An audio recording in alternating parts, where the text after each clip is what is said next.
this fallen world we live in, betrayal is inevitable. Even Jesus, during his time on earth, was betrayed. Yet he taught his disciples to love even their enemies and pray for those who persecute them.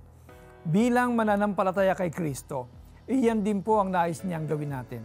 Ang sabi niya, ibigin ninyo ang inyong mga kaaway at ipanalangin ninyo ang mga umuusig sa inyo upang kayo'y maging tunay na mga anak ng inyong Ama sa langit. Likewise, Jesus has a warning against those who betray others. He says, betrayals are inevitable, but great devastation will come to the one guilty of betraying others or becoming stumbling blocks. It would be better for him to have a heavy boulder tied around his neck and be hurled into the deepest sea than to face punishment of betraying one of my dear ones.